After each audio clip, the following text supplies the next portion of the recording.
নমস্কার নমস্কার নমস্কার নমস্কার নমস্কার নমস্কার নমস্কার নমস্কার নমস্কার আপনাদের সবাইকে সবাইকে সবাইকে নমস্কার জানাচ্ছে আপনাদের সৌমিত্র বসু।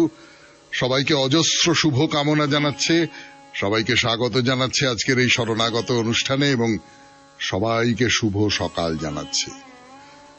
শুভ হোক, শুভ হোক সকলের, শুভ হোক সকলের, ভালো হোক সকলের, মঙ্গল হোক, কল্যাণ হোক, কল্যাণ হোক, কল্যাণ হোক, কল্যাণ হোক।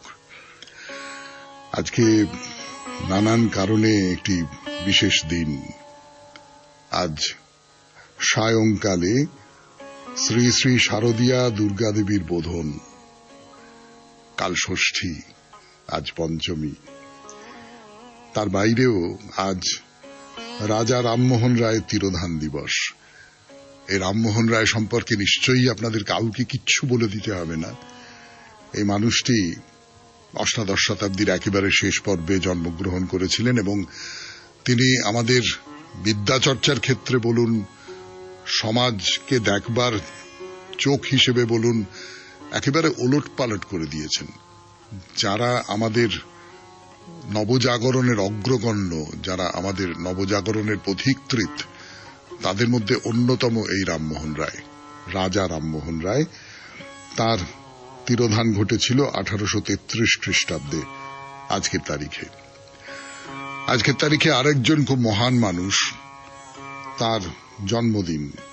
1907 খ্রিস্টাব্দে জন্মগ্রহণ করেছিলেন ভগৎ সিং, যিনি ইংরেজদের বিরুদ্ধে লড়াই করেছিলেন।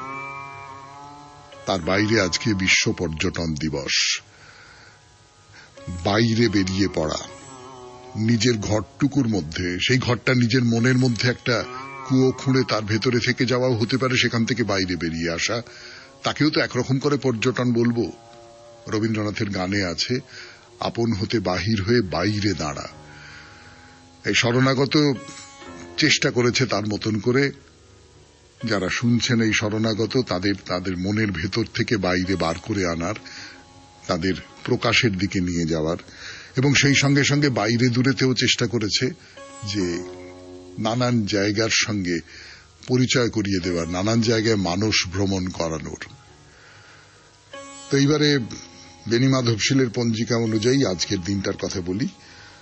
আজকে 10ই আশ্বিন 1432, ইংরেজির 27শে সেপ্টেম্বর 2025, শনিবার। আজ পঞ্চমী। সূর্যোদয়ের সময় ভোর 5:30, সূর্যাস্তের সময় বিকেল 5:27। নক্ষত্র অনুরাধা। আজকে জন্মে বৃশ্চিক রাশি, বিপ্রবর্ণ, দেবগণ। রাত্রি 11:10 গতে রাক্ষসগণ। এবারে বলি আজকের অনুষ্ঠান সম্পর্কে। প্রথমে পুরাণ চিরন্তন। পুরাণ চিরন্তনে আপনারা শুনবেন দেবী দুর্গার কথা। কিছুদিন ধরেই বলছি সেই দেবী দুর্গার কথা।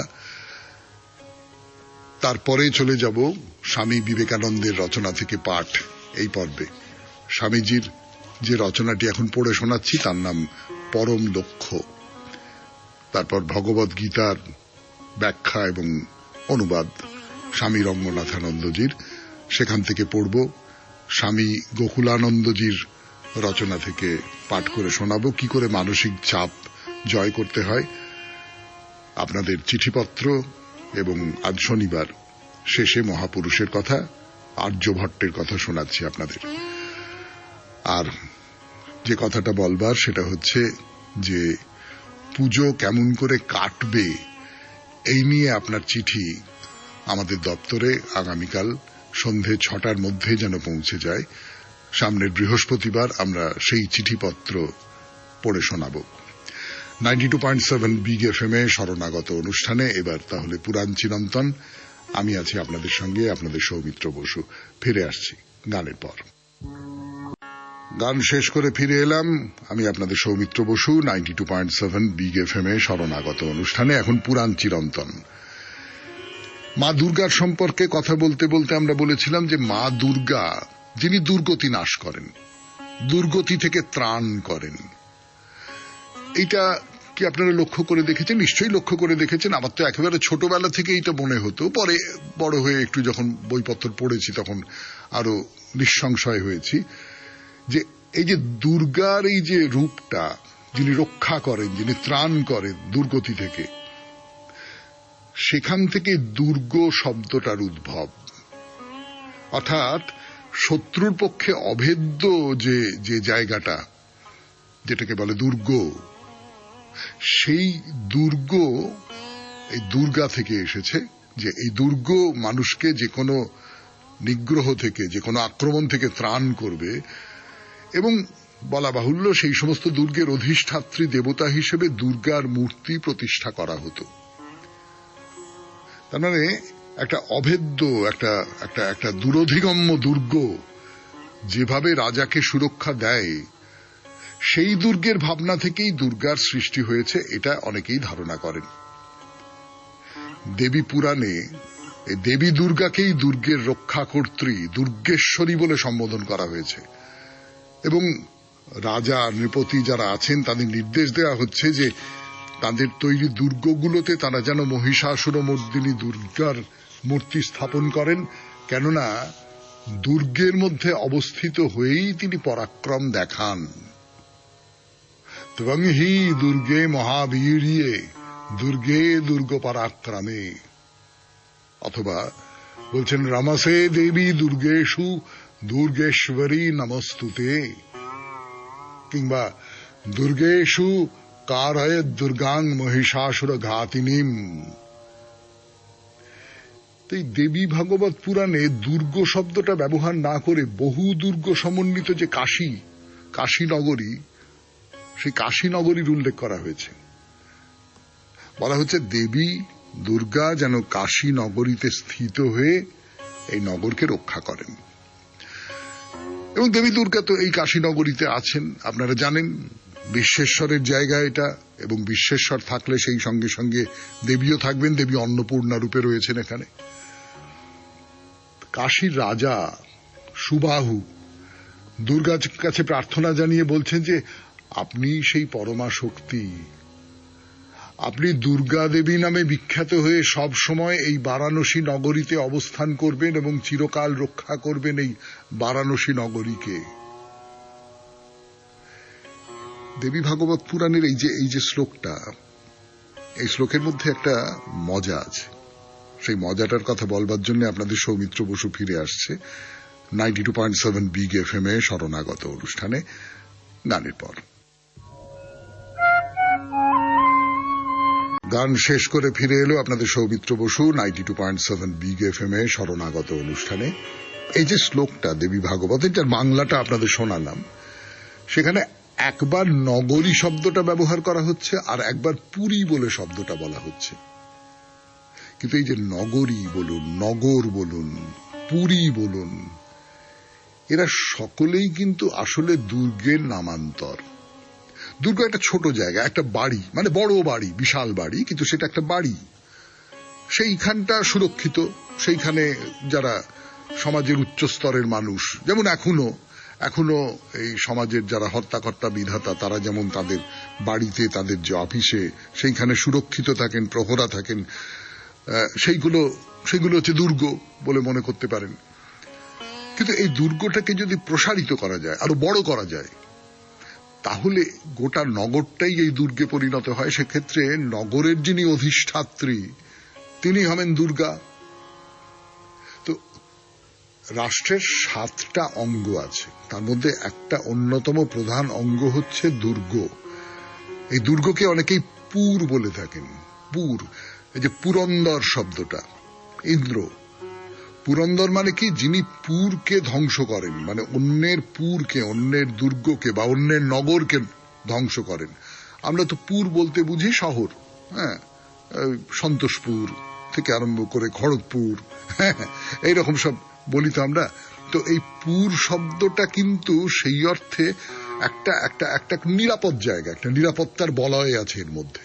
সেটা তো আগেকার দিনে যে কোনো নগরেও ছিল, এখনো আছে, অন্য রকম করে আছে, কিন্তু নগর প্রহরার একটা ব্যবস্থা তো ছিলই। ফলে এই দেবী ভাগবতে দেবী দুর্গাকে বারাণসী নগরীর রক্ষাকর্ত্রী বা পালিকা হিসেবে দেখতে চাইছেন রাজা, সেটা আসলে তিনি দুর্গ পালিকাই বটে, দুর্গাই বটে, কিন্তু এই দুর্গ গোটা বারাণসী নগরী যেন একটা দুর্গ এই রকম করে দেখানো হচ্ছে। এই নিয়ে আরো কথা বলবো আপনাদের, কিন্তু আজকে আর তার সময় হবে না, আবার দেখা যাবে সোমবার। আপাতত গানের পর ফিরে আসছি স্বামী বিবেকানন্দের রচনা থেকে পাঠ এই পর্বে 92.7 বিগ এফএম এ শরণাগত অনুষ্ঠানে। গান শেষ করে ফিরে এলো আপনাদের সৌমিত্র বসু। 92.7 বিগ এফএম এ শরণাগত অনুষ্ঠান শুনছেন। স্বামী বিবেকানন্দের রচনা থেকে পাঠ, রচনার নাম পরম লক্ষ্য। যতটা পড়েছিলাম তারপর থেকে পড়ে শোনাই।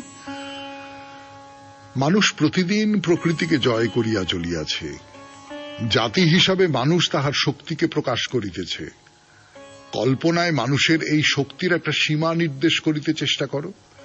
তোমরা তো স্বীকার করো যে জাতি হিসাবে মানুষ অসীম শক্তির, একটি অসীম দেহেরও অধিকারী। এখন একমাত্র প্রশ্ন হইতেছে, তুমি কি? তুমি জাতি না একটি ব্যক্তি? যে মুহূর্তে তুমি নিজেকে পৃথক করিয়া দেখিবে, সবকিছুই তোমাকে আঘাত করিবে। যে মুহূর্তে তুমি নিজেকে প্রসারিত করিয়া অন্যের কথা ভাবিবে, অমনি তুমি সাহায্য পাইবে। স্বার্থপর মানুষই পৃথিবীর সর্বাপেক্ষা শোচনীয় জীব। যে মোটেই স্বার্থপর নয়, সেই সর্বাপেক্ষা সুখী। সমগ্র সৃষ্টির সঙ্গেই, সমগ্র জাতির সঙ্গে সে তখন এক। ঈশ্বর তখন তাহার মধ্যে আবির্ভূত হন। সেইরূপ দ্বৈতবাদে খ্রিস্টান, হিন্দু প্রভৃতি সব ধর্মেই নীতির বিধান এই, স্বার্থপর হইও না, নিঃস্বার্থ হও, অন্যের জন্য কাজ করো, নিজেকে প্রসারিত করো। অজ্ঞ ব্যক্তিকে একথা বোঝানো খুব সহজ, আর বিদ্বানকে বোঝানো যায় আরো সহজে, কিন্তু যে অতি সামান্য শিক্ষা পাইয়াছে স্বয়ং ঈশ্বরও তাহাকে বুঝাইতে পারিবেন না। আসল কথা, তুমি এই পৃথিবী হইতে পৃথক নও। যেমন তোমার আত্মা তোমার অন্য সবকিছু হইতে পৃথক নয়। তাহা যদি না হইত, তুমি কিছুই দেখিতে পাইতে না, কিছুই বুঝিতে পারিতে না। বস্তুর সমুদ্রে আমাদের দেহ কতকগুলি ক্ষুদ্র ক্ষুদ্র আবর্ত মাত্র। জীবন একটি মোড় ঘুরিয়া অন্য রূপে বহিয়া চলিয়াছে। সূর্য, চন্দ্র, নক্ষত্র মণ্ডলী, তুমি, আমি সকলেই আবর্ত মাত্র। কেন আমি একটি বিশেষ মনকে আমার বলিয়া বাছিয়া লইলাম? মনের সমুদ্রে ইহা একটি মানস আবর্ত মাত্র।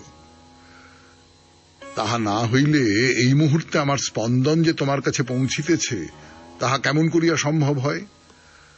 হ্রদের মধ্যে একটি পাথর নিক্ষেপ করো, দেখিবে একটি স্পন্দন শুরু হইবে এবং সমস্ত জলটাকে স্পন্দিত করিয়া তুলিবে। আমার মনকে আনন্দের অবস্থায় লইয়া গেলাম, ফলে তোমার মনেও সেই আনন্দ সঞ্চারিত হইবে। এমন কত সময়ই তুমি তোমার মনে বা হৃদয়ে কিছু ভাবিয়াছ এবং মুখে না বলিলেও অন্যেরা তোমার সে ভাবনার স্পর্শ পাইয়াছে। সর্বত্র আমরা এক, অথচ সেই কথাটাই আমরা কখনো বুঝিতে পারি না। সমগ্র জগৎই দেশ, কাল ও নিমিত্ত দ্বারা গড়া। ঈশ্বরও সেই বিশ্বরূপেই প্রকট হন। প্রকৃতি শুরু হইল কখন? তুমি যখন তোমার প্রকৃত স্বরূপ ভুলিয়া দেশ, কাল এবং নিমিত্তে বাধা পড়িলে। শুনলেন স্বামী বিবেকানন্দের রচনা থেকে পাঠ 92.7 বিগ এফএম এ শরণাগত অনুষ্ঠানে। এখন গানের পর ভগবদ গীতা। আমি আছি আপনাদের সঙ্গে, আপনাদের সৌমিত্র বসু। গীতা থেকে পাঠ 92.7 বিগ এফএম এ শরণাগত অনুষ্ঠান শুনছেন। স্বামী রঙ্গনাথানন্দজি ভগবদ গীতার যে অংশটি অনুবাদ করেছেন শুনিয়েছিলাম আপনাদের গতদিন, অনুবাদ এবং ব্যাখ্যা। তারপর থেকে এর আগের দিন যে কথাটা হয়েছিল সেটা হচ্ছে, কৃষ্ণ অর্জুনকে বলছেন যে, অর্জুন, তুমি যে যুদ্ধ থেকে নিবৃত্ত হচ্ছ, এর ফলে লোকে তোমার অপযশের কথা বহুদিন যাবৎ ঘোষণা করতে থাকবে। যশস্বী লোকের পক্ষে অপযশ মৃত্যুর থেকেও দুঃখদায়ক। এক চমৎকার উক্তি। ইংরেজি ভাষায় বলে, অপযশের পূর্বে মৃত্যু কাম্য। ঠিক সেই রকমই আমরা পেয়েছিলাম বহু পূর্বে মহাভারতে। অপযশ নিয়ে বেঁচে থাকা অপেক্ষা মৃত্যুই শ্রেয়। এটি এক চমৎকার ভাব। সকল বীর্যবান পুরুষই এইভাবে চিন্তা করে। আজকাল আমাদের দেশবাসীর মধ্যে অনেকেই এই সত্যটি উপলব্ধি করতে পারে না। ব্যক্তিগত যশ ও আত্মমর্যাদা সম্বন্ধে সচেতনতা ক্রমেই অধোগামী হচ্ছে। আমি মর্যাদা হারাতে প্রস্তুত, কিন্তু আমি চাই শুধু টাকা, আর কিছু নয়। মানব জীবনে যখন টাকার ভূমিকা বড় হয়ে ওঠে, তখন মান সম্মানের গুরুত্ব ক্রমেই কমে আসে। সম্ভ্রান্ত লোক মর্যাদাই চায়, তারা অর্থের বিনিময়ে মর্যাদা হারাতে চায় না। পূর্বে আমি কলকাতাবাসী স্বর্গীয় চিত্তরঞ্জন দাসের দৃষ্টান্ত দিয়েছিলাম। তার পিতা দারিদ্র্যের জন্য ঋণ রেখে দেউলিয়া হয়ে শরীর ত্যাগ করেন। দাস একজন আইনজীবী হলেন। প্রথম মোকদ্দমায় তিনি কিছু অর্থ পেলেন। সেই অর্থে তিনি কি করলেন?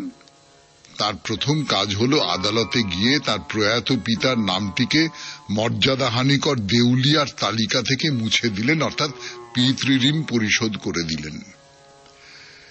এটি হল টাকার থেকে আত্মমর্যাদাকে শ্রেয় জ্ঞান করার একটি দৃষ্টান্ত। এই শিক্ষা আমাদের নতুনভাবে নিতে হবে। বিগত কয়েক দশক ধরে আমরা তা হারিয়ে চলেছি। আজকাল কিছু লোক তাদের সমস্ত মান মর্যাদার হানিকে পরোয়া করে না। এ সত্ত্বেও তারা সমাজে বেশ হোমরা চোমরা ব্যক্তি সেজে ঘুরে বেড়ায়।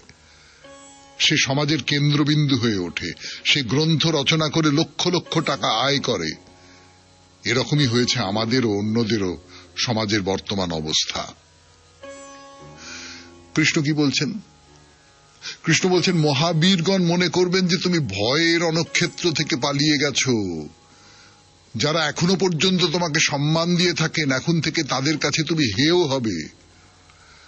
তোমার শত্রুগণ তোমার বিরুদ্ধে নানা রকম অকথ্য কথা বলবে। তারা তোমার সামর্থ্যের, তোমার বুদ্ধির নিন্দা করবে। এর থেকে অধিকতর দুঃখজনক আর কি হতে পারে? অতএব এই ভীরু সুলভ আচরণ ত্যাগ করো, তোমার সমস্যার সম্মুখীন হও। এই হল ৩৭তম শ্লোকে শ্রীকৃষ্ণের চূড়ান্ত উপদেশ।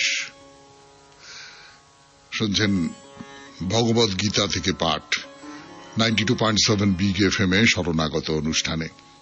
এখন গানের পরে আবার ভগবদ গীতা। আমি আছি আপনাদের সঙ্গে, আপনাদের সৌমিত্র বসু। গান শেষ করে ফিরে এলো আপনাদের সৌমিত্র বসু 92.7 বিগ এফএম এ শরণাগত অনুষ্ঠানে। কৃষ্ণ অর্জুনকে আরো কি বলছেন? বলছেন, তুমি যদি নিহত হও তবে বীরগণের জন্য উদ্দিষ্ট স্বর্গ লাভ করবে, আর তুমি যদি জয়ী হও তবে পৃথিবী ভোগ করবে। অতএব হে অর্জুন, যুদ্ধ করার দৃঢ় সংকল্প নিয়ে উঠে দাঁড়াও। আজকাল আমরা কতই না শ্রদ্ধার সঙ্গে স্মরণ করে থাকি রাজপুত বীরদের, যারা বিদেশি আক্রমণকারীদের সঙ্গে যুদ্ধ করে নিজেদের জীবন আহুতি দিয়েছিলেন সম্মান ও মর্যাদার সঙ্গে। আমরা আজও তাদের স্মরণ করি, সম্মান করি। তাই শ্রীকৃষ্ণ অর্জুনকে বলছেন, যুদ্ধে জয়ী হলে তুমি এই পৃথিবী ভোগ করবে, অতএব কোন দিক থেকেই তোমার ক্ষতি হবে না। এই আবেদন মানব সত্তার বীর সুলভ সকল চিত্তবৃত্তির কাছে। তস্মাৎ উত্তিষ্ঠ কৌন্তেয়, অতএব হে অর্জুন উঠে দাঁড়াও। কৌন্তেয় অর্থাৎ কুন্তি পুত্র। যুদ্ধায় কৃত নিশ্চয়, উপস্থিত যুদ্ধের জন্য দৃঢ় নিশ্চয় হয়ে। আমি পালিয়ে যাব না, সমস্যার সামনাসামনি হব, এই সংকল্পে মন স্থির করে উঠে দাঁড়াও। আমি প্রথম অধ্যায় আলোচনার সময় পূর্বে যেমন বলেছি, অর্জুনকে সত্যকারের এক যুদ্ধের মুখোমুখি হতে হয়েছিল।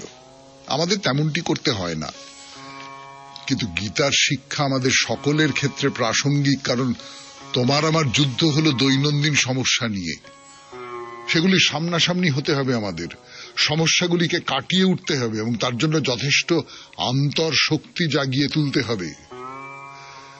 এই দর্শনেরই আবার এক সর্বজনীন প্রয়োগ আছে। শঙ্করাচার্য বলেছেন শ্রীকৃষ্ণ অর্জুনকে নিমিত্ত করেছেন অন্য সকলকে শিক্ষা দেবার জন্য। তুমি ভারতেই থাকো বা আমেরিকায় বা ইউরোপে, রাশিয়ায়, চীনে থাকো, একই দর্শন প্রযোজ্য। প্রত্যেক ব্যক্তিকে সবসময় যে যুদ্ধক্ষেত্রে শত্রুবধ করতে হবে তা নয়, মোটেই নয়। অতএব এখন থেকে তুমি একটি বিশেষ দৃষ্টান্তকে সামান্য অর্থাৎ সর্বজনীন ক্ষেত্রে আরোপ করছো। এরপর থেকে জীবন ও কর্ম সম্বন্ধে এক গূঢ় দর্শন ব্যাখ্যা করা হয়েছে। এর উদ্দেশ্য ছিল অর্জুনকে যুদ্ধ পরিস্থিতির সম্মুখীন হতে প্ররোচিত করা, কিন্তু আমাদের ক্ষেত্রে এর উদ্দেশ্য হল জীবন সমস্যা সমাধানের জন্য সাহসী ও শক্তিমান হতে উদ্বুদ্ধ করা। মানবকে দেখাতে হবে যে পরিবেশ তার বশে, সে যেন পরিবেশের দাস না হয়। মানবকে সমর্যাদায় প্রতিষ্ঠিত করতে চাই এক বলিষ্ঠ দর্শন। সেই রকম দর্শনই শ্রীকৃষ্ণ সমগ্র গীতার মাধ্যমে পরিবেশন করেছেন। শুনলেন ভগবদ গীতা থেকে পাঠ 92.7 বিগ এফএম এ শরণাগত অনুষ্ঠানে। এখন গানের পর স্বামী গোকুলানন্দের রচনা থেকে পাঠ। কেমন করে মানসিক চাপ জয় করা যায় তাই নিয়ে তার গ্রন্থ প্রায় শেষ করে এনেছি আমরা। পুরোটা শেষ করতে পারবো না হয়তো, কিন্তু প্রায় সবটাই বলা হয়ে গেল। আজকে খানিকটা পড়ব গানের পর। মানসিক চাপের সাথে সময়ের সম্বন্ধ, স্বামী গোকুলানন্দজির রচনা থেকে পড়ে শোনাচ্ছি আপনাদের। এই অধ্যায়টির শিরোনাম এই রকম, গ্রন্থটির নাম মানসিক চাপ জয় করার উপায়। অস্থির কর্মপরতাময় এই জীবনটাতে যেখানে নীরব অনুধ্যানের বিন্দুমাত্র সময়টুকু নেই, সেখানে মানসিক চাপের আরেকটি রূপও রয়েছে, যাকে বলা যেতে পারে দীর্ঘস্থায়ী শ্রমচাপ ও পীড়ন। আজকের পৃথিবীতে অতিরিক্ত কর্মতৎপর মানুষের দেখা হামেশাই মিলবে। তাদের এই নিরন্তর এবং অনেক ক্ষেত্রেই অনাবশ্যক খেটে মরার পিছনে রয়েছে অদ্ভুত এক কাজের নেশা। ফলে উদ্ভূত হয় এক নিরন্তর চাপের প্রদাহ, যদিও এরা অনেকেই আমাদের সঙ্গে একমত হবেন না।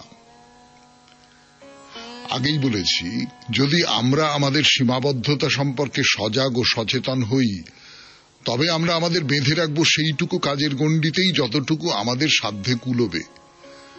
অত্যধিক অস্থির কাজের চাপ আর বিপুল দায়িত্ব আমাদের অত্যন্ত ক্লান্ত করে তোলে। আর দেহ যদি ক্লান্ত বিধ্বস্ত থাকে, মানসিক শান্তি আপনি পাবেন কি করে? অত্যধিক কাজ করাটাই যাদের নেশা, তারা সাধারণত আবেগের দ্বারা চালিত হন। সুশৃঙ্খলভাবে কাজের পরিকল্পনা করা আর সে সমস্ত কাজকে সুষ্ঠুভাবে নির্বাহ করা তাদের সাধ্যাতীত রয়ে যায়। কি করলেন এবং কতটুকু করলেন তা পিছন ফিরে দেখবার জন্য থামতে পারেন না। এরা বরং লাফিয়ে বেড়ান এক অসমাপ্ত প্রকল্প থেকে আরেকটিতে। সৃষ্টি হয় বিভ্রান্তি আর জটিলতা, আসে অনাবশ্যক মানসিক চাপ। একসাথে একটিমাত্র কাজেই মন নিবদ্ধ করে তা সুচারুরূপে সম্পন্ন করার অক্ষমতাই তাদের ক্ষিপ্ত করে তোলে। মানসিক চাপের এই দোসরদের সামলাতে হলে প্রয়োজন ব্যাপক শৃঙ্খলার অভ্যাস ও অনুশীলন, চাই আন্তরিক নিষ্ঠাপূর্ণ সাধনা। এ তো আর রাতারাতি সম্ভব নয়। ইতিমধ্যেই আলোচনা করেছি যে সকালে ঘুম থেকে উঠে কিছুক্ষণের জন্য ধ্যানাভ্যাসই হল একটি সার্থক দিন শুরু করার সর্বোত্তম উপায়। এতে এক গভীর প্রশান্তি অন্তর ছাপিয়ে উঠে ধরা দেয় বাহ্যিক রূপেও। সারাদিন কাটে নিখাদ শান্তি ও শান্ত স্বভাবের মধ্যে। ধ্যানের ধরন তো নানা, তবে আমাদের উচিত যোগ্য গুরুর কাছ থেকে উপযুক্ত ধরনটি শিখে তার অভ্যাস করা। জম্মুতে ভিলাওয়ারা গোষ্ঠীর সুতো কারখানায় আমার একটা অভিজ্ঞতার কথা আপনাদের বলি। সেখানকার অধিকর্তা মিস্টার কাউল একবার আমাকে তাদের মানব সম্পদ দপ্তরে নিয়ে গেলেন। এখানে কি হয় আমি জানতে চাইলে তিনি আমাকে বললেন যে রোজ দিনের কাজ শুরু করার আগে কারখানার সমস্ত এক্সিকিউটিভরা এখানে একত্রে জড়ো হন এবং কিছুক্ষণ ধ্যান করেন। আমি ঠিক করলাম যে এই অনুষ্ঠানে যোগ দেব। অনুষ্ঠান শুরু হলো সঙ্গীতের মাধ্যমে এবং তারপর শুরু হলো নীরব ধ্যান।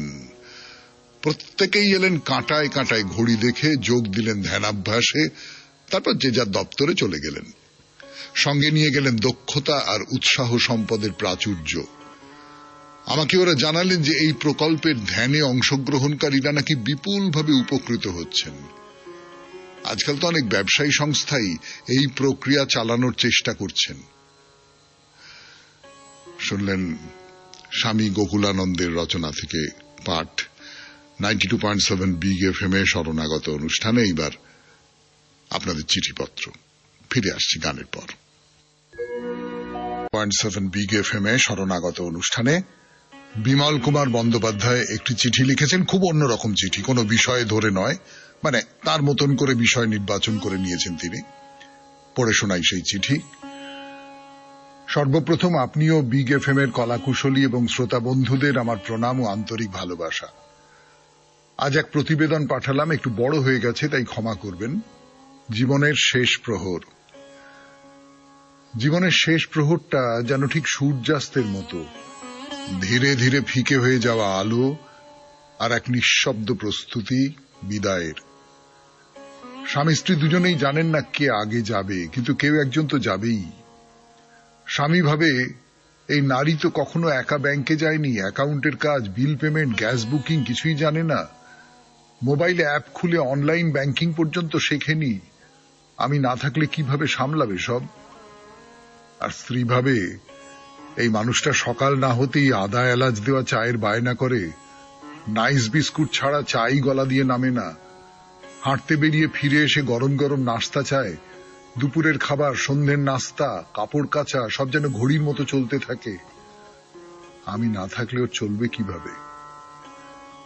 একদিন স্বামী স্ত্রীকে নিয়ে গেলেন ব্যাংকে, নিজের হাতে এটিএম থেকে টাকা তুলতে শেখালেন, শিখিয়ে দিলেন কিভাবে গ্যাস বুক করতে হয়, বিদ্যুৎ বিল দিতে হয়। এটিএম কার্ডের পিন করলেন বিয়ের তারিখ দিয়ে। স্ত্রীও একদিন অসুস্থ হলো বলে স্বামীকে রান্নাঘরে ঠেলে দিল, বলল আজ তুমি চা নাস্তা করো। স্বামী বানালেন আর স্ত্রী প্রশংসায় ভরিয়ে দিল, বাহ খুব ভালো করেছ। তাদের জীবনে এক নতুন ধারা শুরু হলো। স্বামী আর স্ত্রী একসঙ্গে কাজ ভাগ করে নিতে শিখলেন। তিনি ডাল ভাত খিচুড়ি রান্না শিখলেন আর স্ত্রী রিচার্জ, অনলাইন পেমেন্টের অভ্যস্ত হতে থাকলেন। ধীরে ধীরে দুজনেই একটু নিশ্চিন্ত হলেন।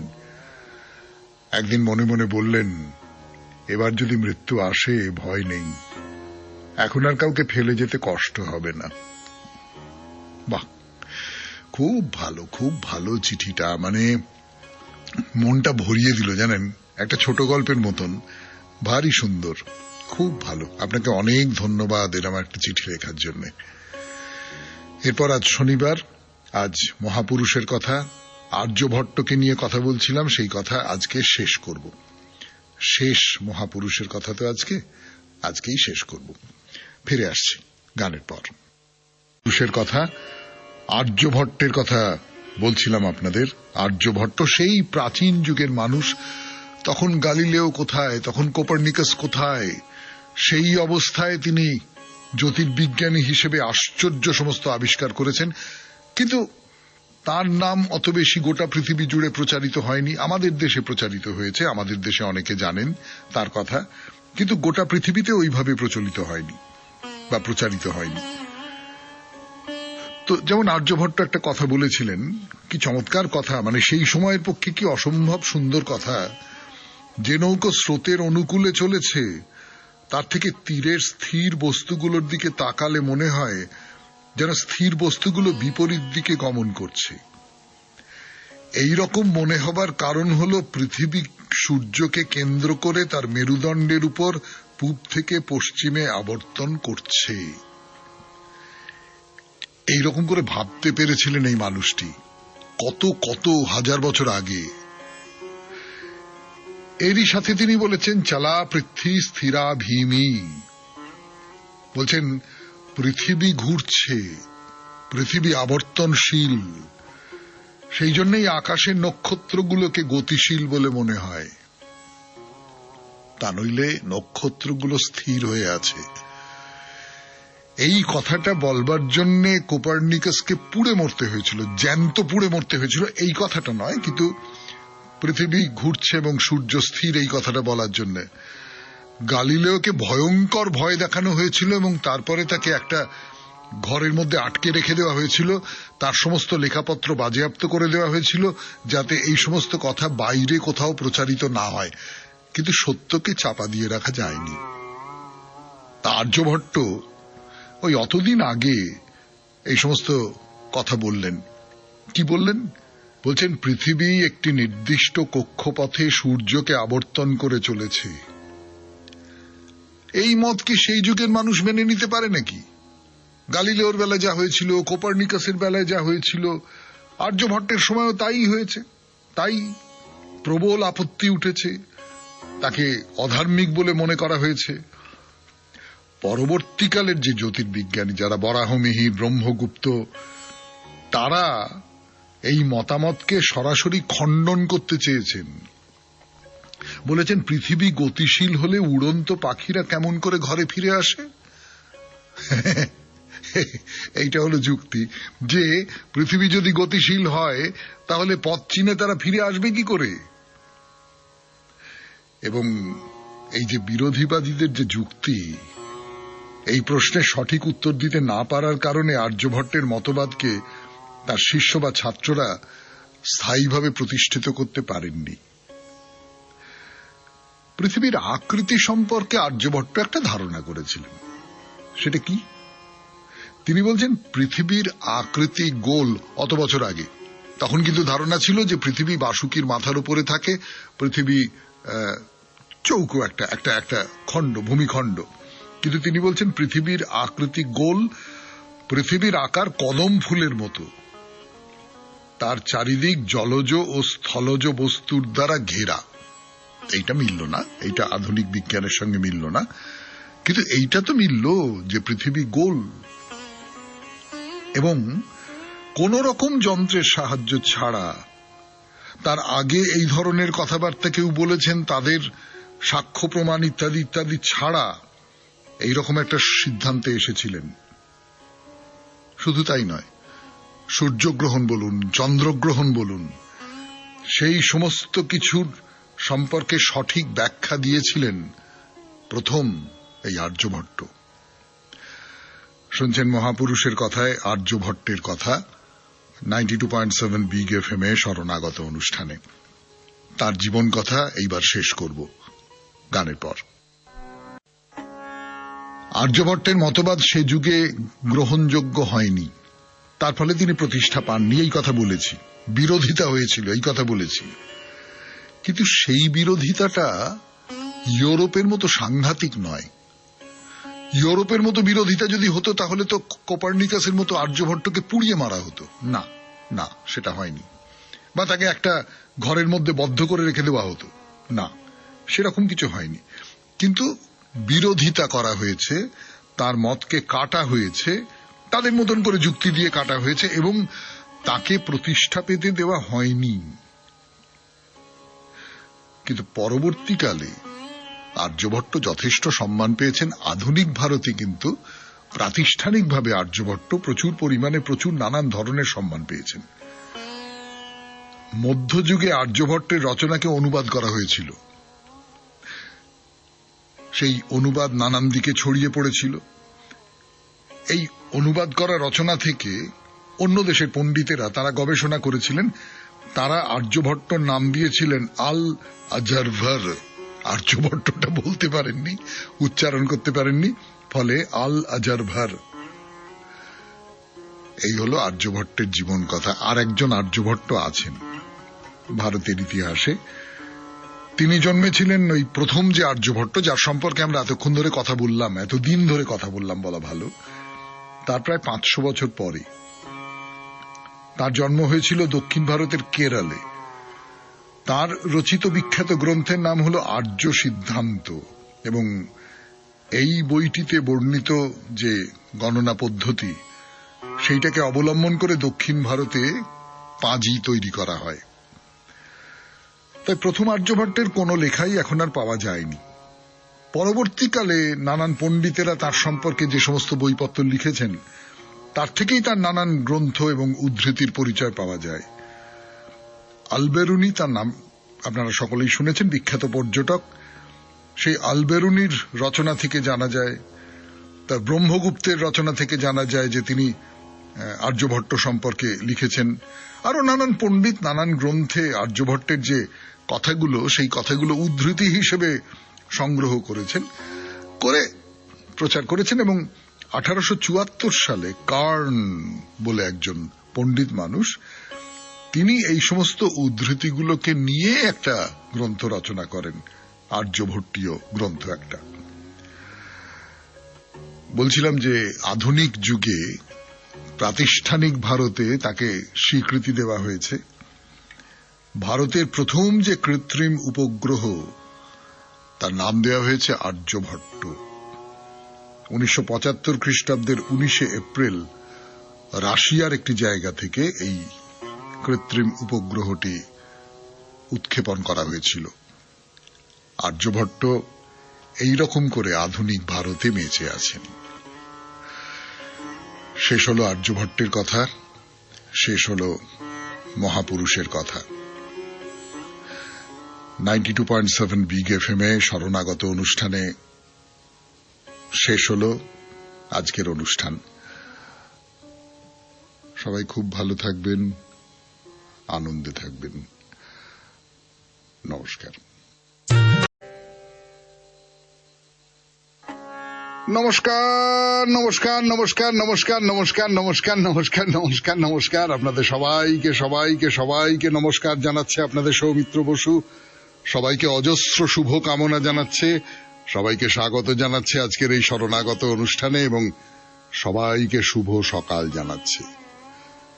শুভ হোক, শুভ হোক সকলের, শুভ হোক সকলের, ভালো হোক সকলের, মঙ্গল হোক, কল্যাণ হোক, কল্যাণ হোক, কল্যাণ হোক, কল্যাণ হোক। আজকে নানান কারণে একটি বিশেষ দিন। আজ সায়ংকালে শ্রী শ্রী শারদীয়া দুর্গা দেবীর বোধন, কাল ষষ্ঠী, আজ পঞ্চমী। তার বাইরেও আজ রাজা রামমোহন রায়ের তিরোধান দিবস। এই রামমোহন রায় সম্পর্কে নিশ্চয়ই আপনাদের কাউকে কিচ্ছু বলে দিতে হবে না। এই মানুষটি অষ্টাদশ শতাব্দীর একেবারে শেষ পর্বে জন্মগ্রহণ করেছিলেন এবং তিনি আমাদের বিদ্যাচর্চার ক্ষেত্রে বলুন, সমাজকে দেখবার চোখ হিসেবে বলুন, একেবারে ওলটপালট করে দিয়েছেন। যারা আমাদের নবজাগরণের অগ্রগণ্য, যারা আমাদের নবজাগরণের পথিকৃৎ, তাদের মধ্যে অন্যতম এই রামমোহন রায়, রাজা রামমোহন রায়। তার তিরোধান ঘটেছিল 1833 খ্রিস্টাব্দে আজকের তারিখে। আজকের তারিখে আরেকজন খুব মহান মানুষ, তার জন্মদিন। 1907 খ্রিস্টাব্দে জন্মগ্রহণ করেছিলেন ভগৎ সিং, যিনি ইংরেজদের বিরুদ্ধে লড়াই করেছিলেন। তার বাইরে আজকে বিশ্ব পর্যটন দিবস। বাইরে বেরিয়ে পড়া, নিজের ঘরটুকুর মধ্যে, সেই ঘরটা নিজের মনের মধ্যে একটা কুয়ো খুঁড়ে তার ভেতরে থেকে যাওয়াও হতে পারে, সেখান থেকে বাইরে বেরিয়ে আসা, তাকেও তো একরকম করে পর্যটন বলবো।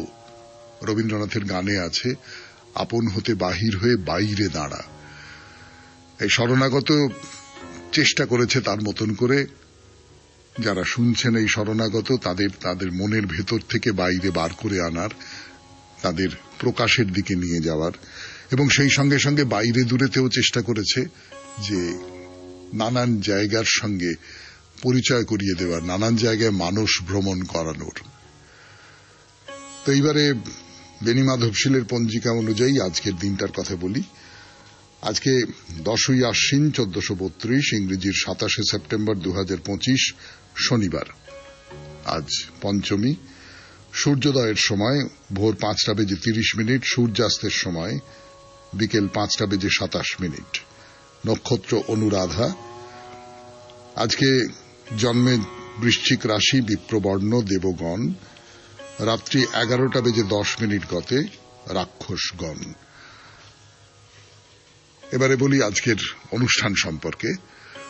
প্রথমে পুরাণ চিরন্তন। পুরাণ চিরন্তনে আপনারা শুনবেন দেবী দুর্গার কথা।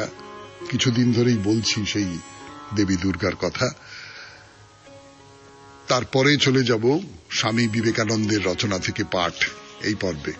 স্বামীজির যে রচনাটি এখন পড়ে শোনাচ্ছি তার নাম পরম লক্ষ্য। তারপর ভগবদ গীতার ব্যাখ্যা এবং অনুবাদ স্বামী রঙ্গনাথানন্দজির, সেখান থেকে পড়ব। স্বামী গোকুলানন্দজির রচনা থেকে পাঠ করে শোনাবো কি করে মানসিক চাপ জয় করতে হয়। আপনাদের চিঠিপত্র এবং আজ শনিবার শেষে মহাপুরুষের কথা আর্যভট্টের কথা শোনাচ্ছি আপনাদের। আর যে কথাটা বলবার সেটা হচ্ছে যে পুজো কেমন করে কাটবে এই নিয়ে আপনার চিঠি আমাদের দপ্তরে আগামীকাল সন্ধে 6টার মধ্যে যেন পৌঁছে যায়। সামনের বৃহস্পতিবার আমরা সেই চিঠিপত্র